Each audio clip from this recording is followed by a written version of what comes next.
I was going to do it. I had a plan. I wrote letters. I genuinely was convinced. It's like this is where my life ends.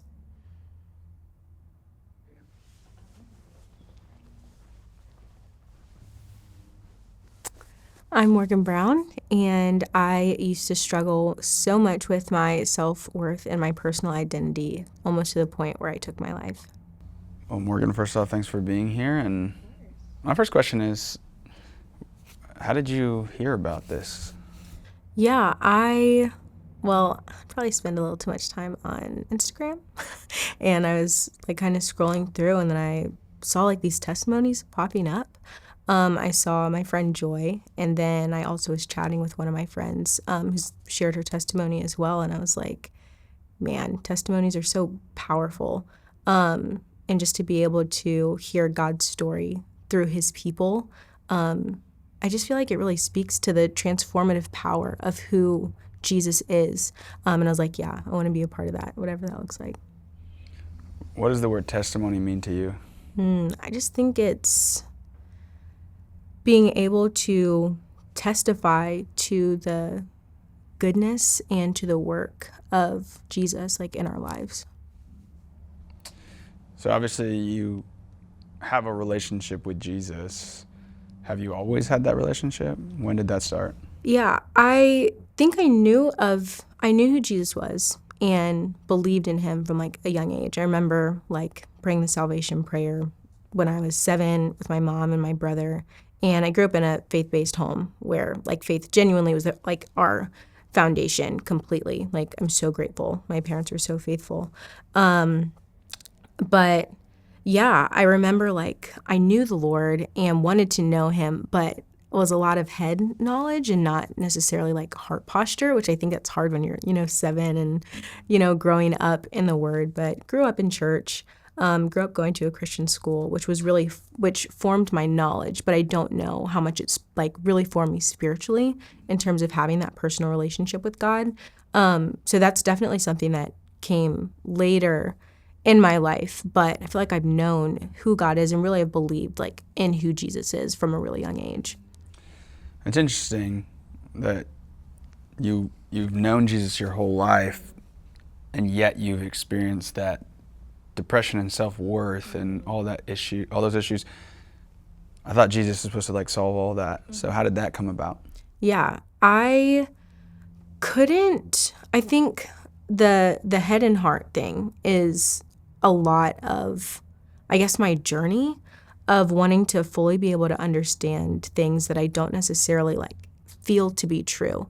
Like I could read scripture and know like I'm seen, I'm loved, and I'm chosen by God. But if my material experience isn't speaking to that, I had a really difficult time like reconciling the two or having those two things like come into agreement. I didn't know how to perceive or to really experience myself as being loved, chosen, worthy when that's not what I was experiencing in the day-to-day. Yeah. Can you take me back to when you first started experiencing depression? Yeah, I feel like it's kind of in two different waves almost in my life. We went through this experience where my grandfather, he passed away, and he was like the glue, I would say, like in our family in different ways. And he was, for me, like such an exemplar of what it looks like to be faithful. Like he was a pastor and loved family, all of that. And he passed away from this really aggressive cancer. And I think in some ways we thought we were going to have more time with him, but it was like we found out he had cancer, didn't see him for a little bit, then went and saw him, and it was like, this is about to be the end of his life. And from there, I just remember experiencing grief in a different way for the first time, just because of how much not only I loved him, so losing him was really hard, but also I think my dad had a really difficult time with losing his dad. So our family structure changed a lot, and I got a lot of like I really depended on my family because we were like the type of family where like Saturday nights are like for family. Like you can hang out with your friends on Friday, but like Saturday we're like playing games, doing all the things. So when we kind of lost that and lost that like family identity, I was experiencing this grief, but also just like this sadness of feeling like something in my life that I valued so much was completely gone. So I felt like that's when this baseline of like this underlying sadness that was unshakable, that I didn't really know what to do about it. It wasn't necessarily like all consuming yet, but I was just always so sad no matter what I was doing. I was, and it's bigger than sadness, right? But like I was just always sad, and like I wanted to care about the things that I was doing, but it was just like everything felt like it was void. Like everything felt like it was meaningless, no matter how much I was searching for like my sport, like through my sport or like through school or friendships. It was like none of these things are like life-giving to me, and I'm struggling to like care about them too. How old are you at this point? I'm 22, about to be 23. How old were you when that happened? Probably like, I think it was like 7th or 8th grade. So before then, are you a pretty happy girl? Yes, like happy-go-lucky. You couldn't, probably a little bit feisty, but just had like this zest for life, like this curiosity.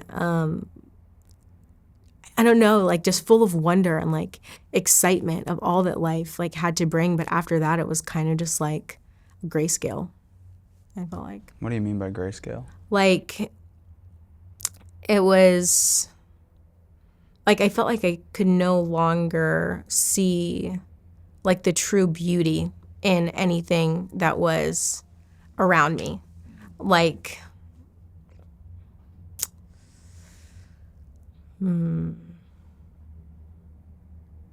kind of like if, like, you know how during COVID it was like the whole thing where if you, like one of the symptoms was like you would lose flavor, like of like when you're tasting things. So it was like I could see that maybe there was a good thing in front of me, but like when I'm like tasting it, I was like it's just like bland.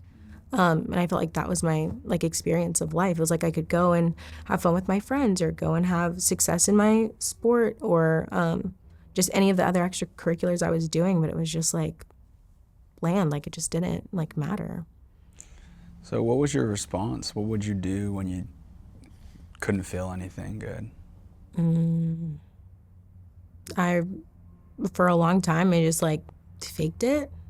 Like I would spend a lot of time like just trying so hard to make something click. Like I think a lot like in terms of my sport, because that's what was like my life at the time. And I was a competitive cheerleader growing up. So when there wasn't like anything I could completely throw myself into. So I would go to school, and then once it was like 3:30, then I was at the gym, and I was at the gym until like 10:30, spending all of my time there trying to like be the best athlete, be the best teammate, be everyone's like greatest friend and all of those things. So I was trying to like just throwing myself into anything that would be a distraction from like what my reality was. How'd that play out? Not great. It got to a point where I was trying to build something out of nothing. Like I felt so empty, and I'm trying to construct like myself. I'm trying to like put on this false identity so that I'm enjoyed by people. I'm, trying to find meaning in these things that are fleeting. And it got to a point where I'm in, I think later in my time in high school, and everything with my like cheer community like shifted, because like being a believer, like there were just some things that I wasn't gonna do or take part in. And because I wasn't doing what everyone else was doing. They're like, well, Morgan's not cool anymore. We don't like Morgan. And they would talk about me and say all these things. And like, I no longer had that piece where it's like, okay, my life, I might not be enjoying my life, but still it was like nice to hear people say good things about me or enjoy me or to have friendships. But then all of that was stripped away. So I was kind of just like left by myself. And I think when I was in that stillness of not really having anybody, it was this opportunity of like, okay, what are the things, like, why do I feel empty? What can fill that void? And like, how do I find it? Because whatever I'm doing right now obviously isn't working. Can you describe what that means exactly to feel empty?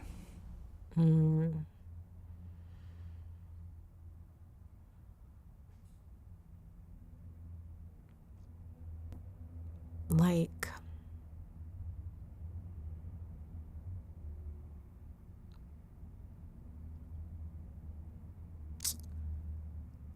I felt like almost like I was hollowed out. Like I was a shell of this person that I once knew, like from like childhood, of like having this zest and like wonder and enjoyment. But it was like that no longer existed. So I, man, I don't, it was just like this deep emptiness, but also it was almost like I had this like outside view of my life. It was like I was very dissociated from my life. It was like I could go through the motions and almost like see myself like doing it, but it wasn't like I was really experiencing it. Did you like it? Did you like yourself? No. I think that was part of the problem too, was that I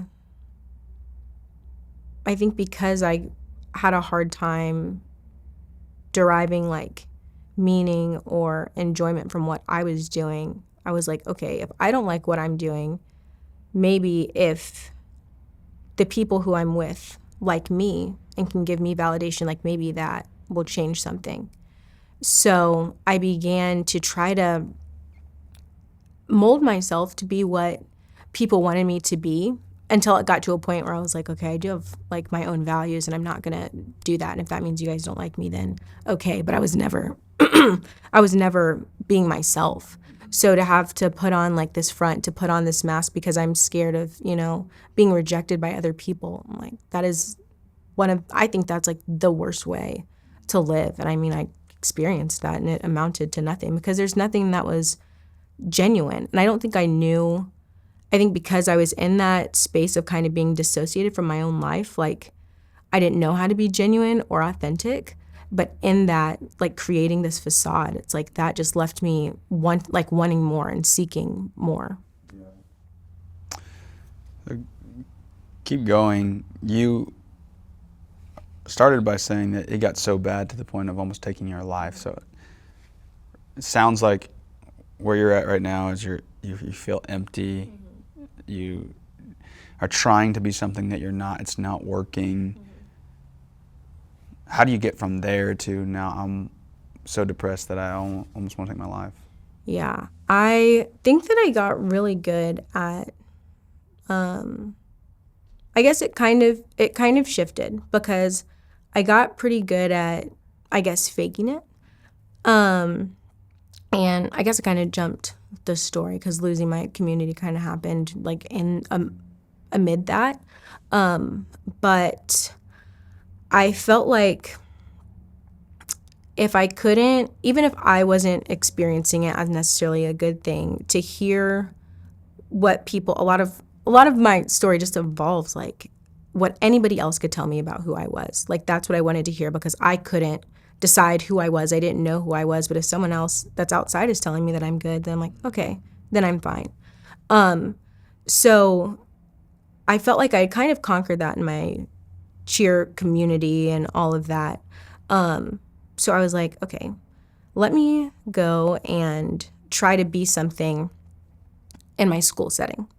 And my dad was the principal. My mom worked there, and my older brother, he's 3.5 years older than me, but like everybody loved him. Like I think everybody should meet him. He's like the coolest person ever. But I really struggled finding my voice there because once again, if I don't feel like I can contribute anything useful, but I know that everybody esteems my family well, like I feel like I'm going to, if I don't do something great, then I am disappointing. So I go out for this like student leadership position, which the position in and of itself didn't matter, but it was something my brother had had before, and I was like, okay, like I'm gonna go and I'm gonna try this. And as the story goes, I don't get it. It was kind of like adjacent to being like a student body president. Like it's not what it was called, but that was adjacent. And I don't get it. And me not getting it didn't matter, but I felt the weight of being a disappointment to my family. And when those are the people that I truly care about, like that I couldn't shake, of being a disappointment to them. And I was like, like my family genuinely would be better off if I wasn't here. Like all that they're doing, all that they have amounted to, I can't even compare to that.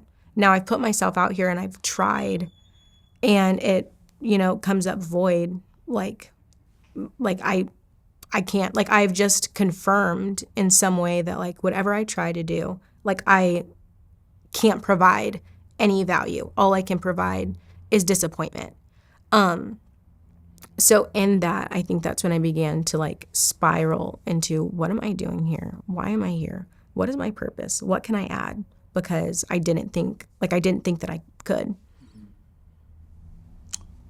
What was the answer to your question? How did you answer that question?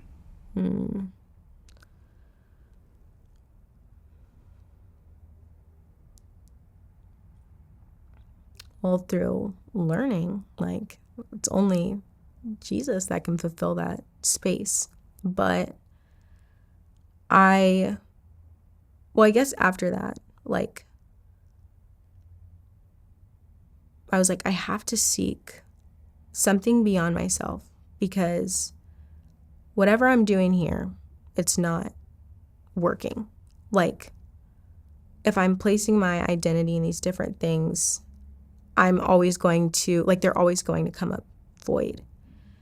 And for a long time, I didn't know what to do with that. Like it was paralyzing. I remember like going home after I found out like I didn't get it, and I like cleared out everything from my room, like all my like trophies and all these things, like put them in the attic. And I stripped everything off of my walls. And like I remember sleeping on the floor for like weeks, because I felt like all of my insecurities were just like standing on my back, and I was crushed under the weight of it. So for a long time, like I didn't know what to do with it, because it felt so real to me that I was like, that my identity was like disappointment. What thoughts made sense in your head when you were taking all your trophies and throwing them in the attic? What made sense about doing that to you? I think looking at all of these like accolades, and some of them were even like character awards. I remember looking at them and thinking like, one, I don't even know if whoever these people have seen is me. And two, like even if there's a glimpse of who I am at my core and at my heart, like I feel so unworthy. Like how can I have this dresser covered in trophies and accolades and all of these things? And I'm like they didn't matter, and they felt like they were fake. And I was like, I cannot even look at that right now, because I don't know, in some ways it was still indicative of me being disappointing, because I'm like, and I know that I don't know that I wasn't true to myself then. So who am I to have these different character awards? And the one thing and the one space that I wanted approval in, I didn't get it. So it was like, I don't care, and I don't want to look at these. They have to go. Why was that one the specific one space that you wanted approval in? Why wasn't it enough to get the approval in all the other things? I think a lot of it has to do with my dad. And I think what was the hardest about that was like I felt like I let him down, and like I embarrassed him, like in front of his peers and his community. And there were like different roles where I felt like my brother could always fit in that sense, and always, I keep saying like contribute value, but like where he was really valuable. And I'm like, I want to be able to like do that too. And I think just the approval that I was seeking in a lot of, like if anybody could tell me, like give me that stamp of approval, like I wanted to hear it from him. And I felt like that was going to be my space to like prove myself and where I was going to be able to get that. So, but it ended up being like the complete opposite of feeling like, oh my gosh, like I totally just let my dad down. And yeah, so I think it was really searching for his approval in some ways. And not that he doesn't approve of me. I think there are a lot of things that we like can create, or I know that I probably created in my head, because I know that my dad loves me and that there's not really anything that I could do to, you know, make him love me more or make him love me less. But like, that's what I thought. And I think, yeah, that it was different because I was seeking his approval. Why do you look up to your dad so much? Me and my dad are like the same person. Like, well, I always say that everything good that I am is my mom, and all the feisty things are my dad. And we can butt heads so easily, but there's just so much love that's there. And I just feel so grateful to have like a dad who was really present in my life. And I think after his dad passed away, there was a piece of my dad that I lost too. So I think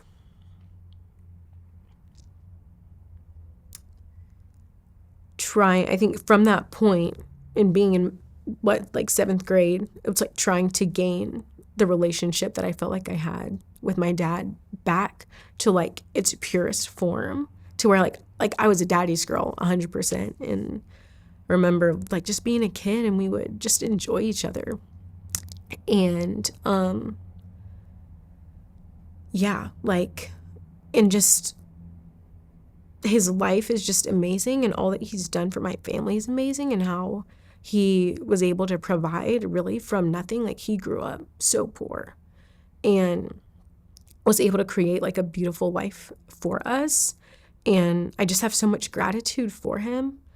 And yeah, like he's just so important to me. So when our relationship kind of severed, I was like, what can I do like to gain this back? Like what can I do to get back to where we were before? So you're saying that when his dad died, that's actually when it changed? And then you took that and felt like you needed to do something to get back to the way it was. Did you ever talk to him about this? Yeah, we've talked about it since then, and we have a really great relationship now. But actually, when I graduated from high school, both my parents like wrote me letters, and in that letter from my dad, like every time I read it, it makes me cry, because anything that I could have wanted to hear him say, like, I guess like about me, or like anything that you want, anything that any kid wants to hear from their dad, like he wrote it in that letter. So I think being able to have like, and being able to know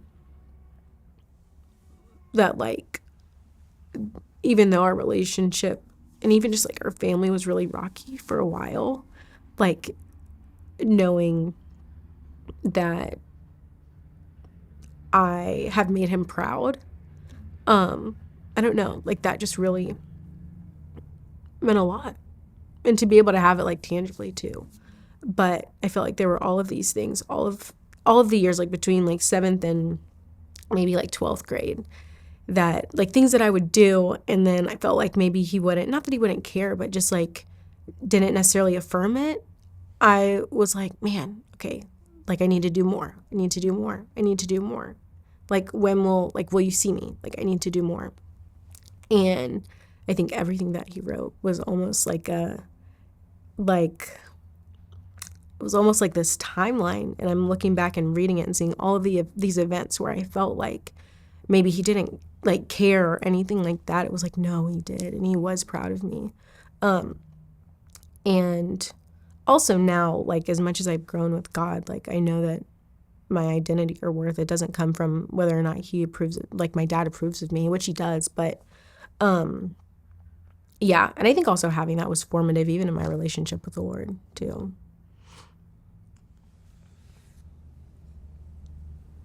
How did you get to that? Or how old were you? And where? Tell me about the time where you actually were like, I might take my life. Is that in high school or is that college? Yeah. Or is that, what point's that? No, that was when I believe I was like 17 or 18. Like it's COVID, it's quiet, it's horrible, like by myself all the time.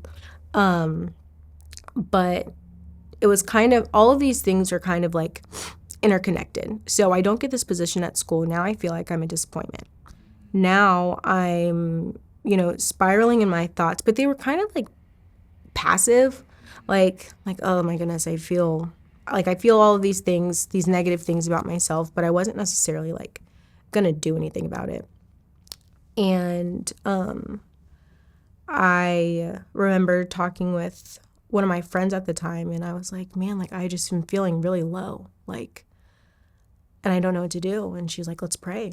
And we prayed about it, and we were listening to worship music together. And the song Even If by Mercy Me comes on, and it says like, I know you're able, I know you can, save through the fire with your mighty hand, but even if you don't, like my hope is you alone.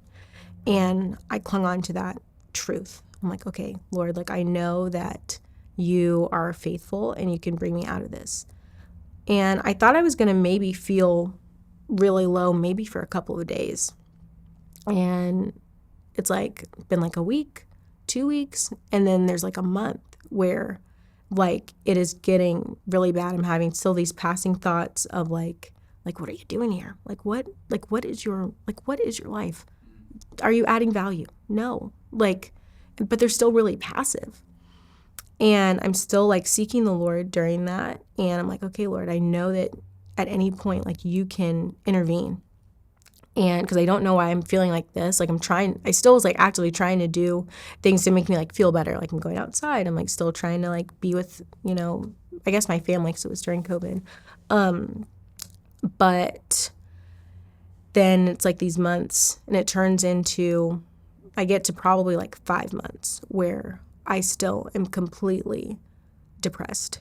And it moves past the point of like, I'm feeling these things, thinking these things, but I'm just like completely numb to it all. I'm like, I guess this is just my life. Like, and I guess this is just my life, and I have to wait on the Lord because something in me has to shift, and I don't know what it is, and I know that I can't do it. So I remember like feeling so numb, and then like this thought comes up, but it's not like passive anymore. It's like in like bold, like this is where God has left you. And I'm like, what? I remember like hearing that. I'm like, that is not the voice of the Lord. What is going on? And it just kept like coming up. And it was like, this is the end for you. And I couldn't make any sense of it, but I think I started to believe it. And instead of being like, okay, now I have this hope, I still have this hope in God, but it was like, no, like all of the things I've believed to be true about myself, they are true. And I began just in this complete downward spiral of, trying to kind of make sense of what was going on in my life. But I also was just like utterly helpless and hopeless. And it was like, now there's not a light at the end of the tunnel, but I was like, this is the end point for me. And I mean, like, it just got so heavy. It got so heavy. And I was like, yeah, I don't see myself getting out of this. I can't see God in it. So, like, why not? How far did you take those thoughts?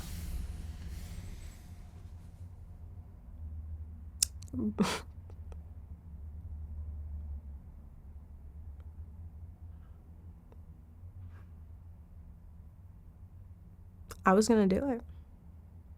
I had a plan. And I wrote letters. I genuinely was convinced. It's like, this is where my life ends. I don't know how it's going to get. I don't know how it's going to get better. Who all did you write letters to? My family, my closest friends, and like one of my teachers, and then my coaches. Did you write one specifically to your dad? Yeah. What did you share?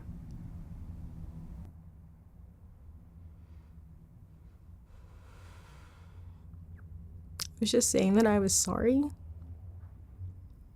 That, one, I felt like I was sorry that I was so weak and that whatever battle that I was fighting, that I couldn't overcome it. But also, like,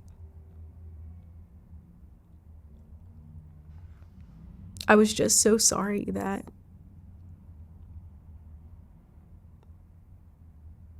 I couldn't bring anything to the table.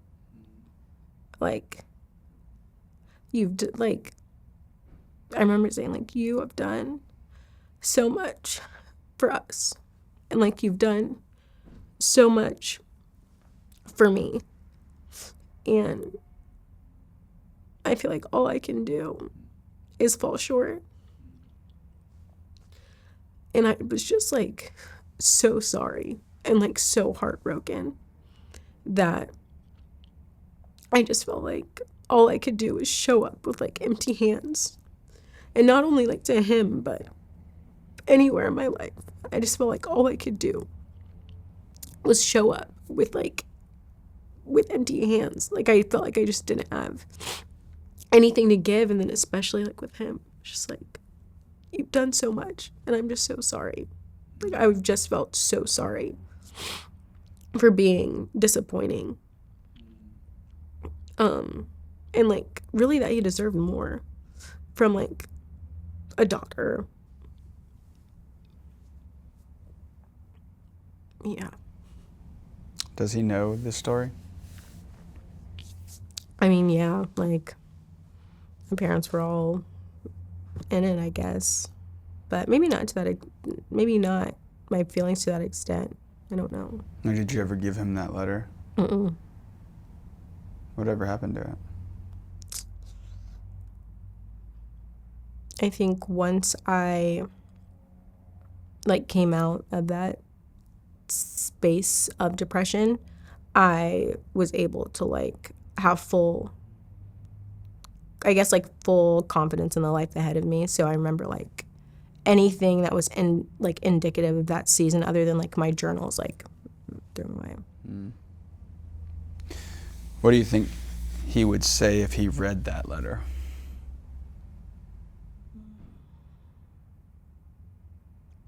I just think that he would tell me that the love that he has for me and the care that he has for me has never been contingent upon what I can bring.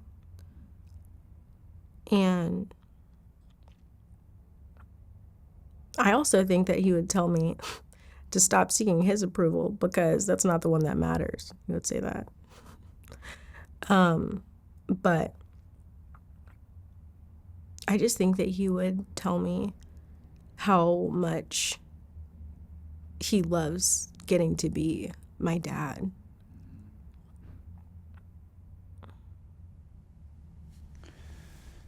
So how did you make it out? Literally, like, the Lord spoke to me. Like, I don't know any other way to put it. But I know that, like, my parents were in,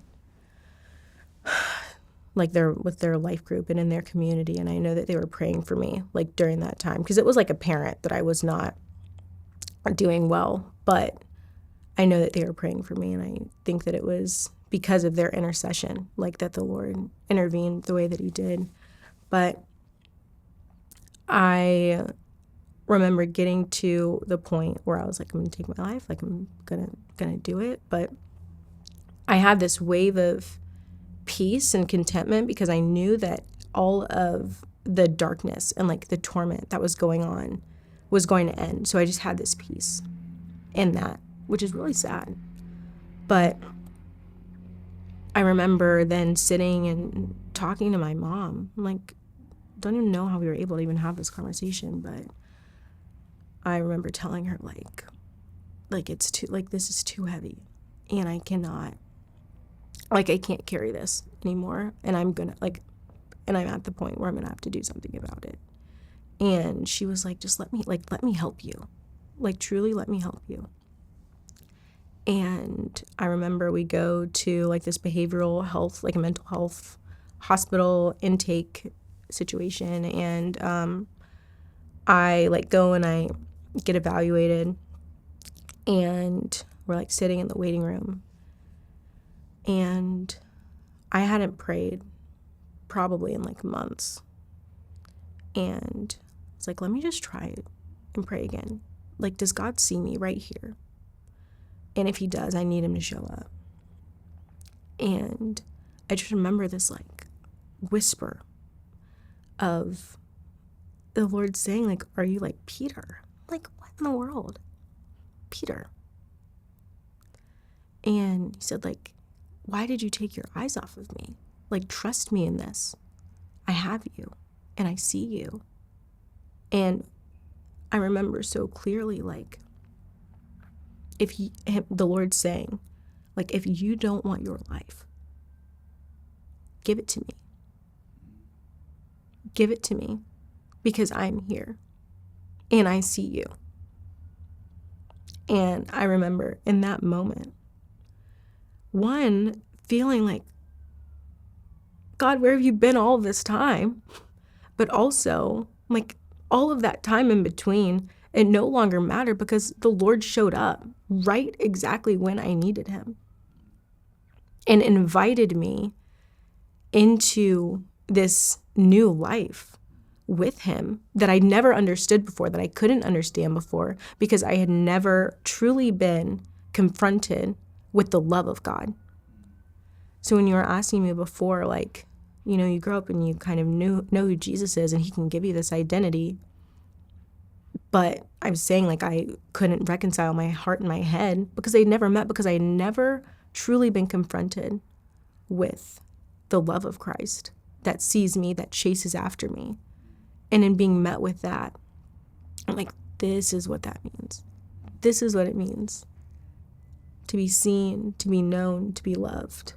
And that's where, like, it totally changed for me. What did it look like after that to begin to walk in that truth? Mm.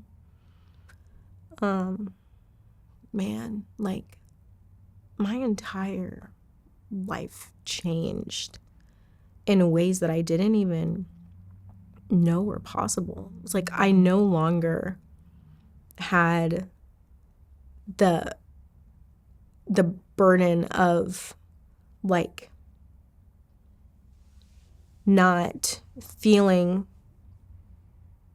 like good enough, or I never had the burden of like being deeply insecure. It was like this mindset shift, but also like this shifting from the inside out. And it was the first time that I've ever been confident in my life. Like I remember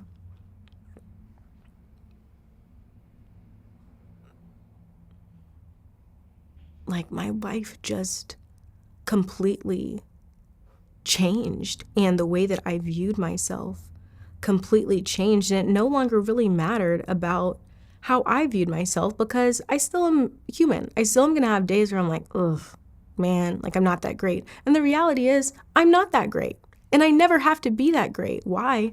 Because I have a really, really great Heavenly Father who loves me. So being able to fully know who God is and what that means for me, and even the life of Jesus, and knowing that, you know, God sees me in the lens of a beloved daughter because of the life of his son. So I'm always going to fall short. That's just reality.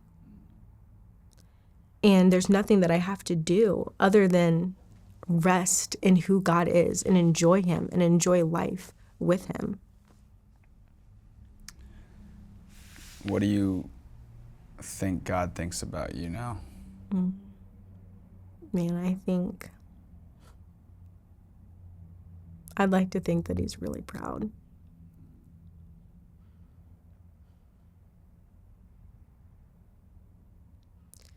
I'd like to think that he's really proud. And I know that even since then, there have been times where, like, me and him have wrestled. I'm like, Lord, where are you calling me? I don't know if I want to do that. I want to trust you, and I know you're trustworthy, but, you know, what are we doing? But I think just even with what I'm doing, like with my life or in my life now, I would like to think that he's just proud. Why do you say, I would like to think? I think because I know that I'm not perfect. And I know there are days where, even I think in the season of life where I'm in now, where, you know, the Lord calls us to be obedient. And I think sometimes, or even in the last little bit, my obedience in some ways has been reluctant. So I would like to think that the Lord is proud. I know that he's proud. He is. He's constant. So. But. If he was here, if he was sitting next to you right now and he just heard you talk for the last 45 minutes, hour, whatever, what do you think he'd say to you? I think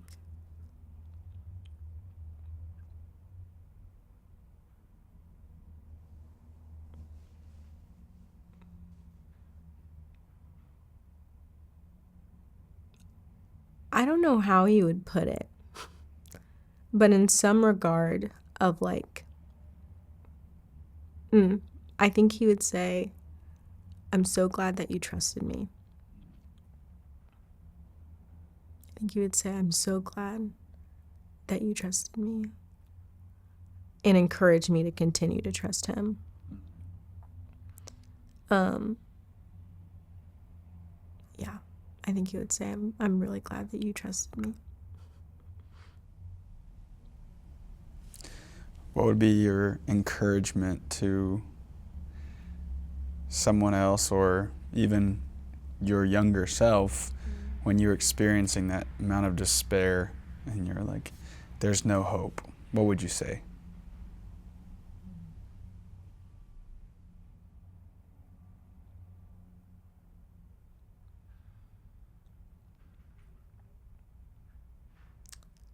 I would encourage myself or anybody really to, and as like cliche in some ways as it might sound, but to have faith and to understand really what faith is. The belief in things that are, hoped for and the things that are unseen. And it's interesting because I had this faith in Jesus, but I don't know if I knew what faith meant. Like I wanted my faith to like confront me. Like I wanted it to stand and like I wanted to be able to hold it. So I would just encourage like to truly have faith because the Lord is faithful and God's word and his promises are always true. They will never come up void. And even when we walk through the hardest things, like the Lord is always there, whether we can recognize it or identify it in that moment, but he is always there and he is always present and he's always working for our good and on our behalf. And also, like, I think about the story in Genesis where Hagar is like sent out into, like she's sent out and the Lord meets her there and tells her to go back to the place where she's experiencing this affliction, but he says, I'm going to go with you.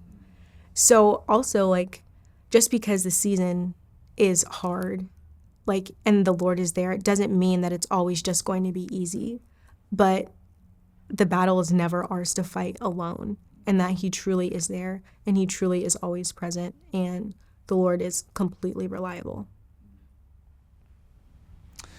Morgan, I really appreciate you coming in and just sharing your story. It's powerful.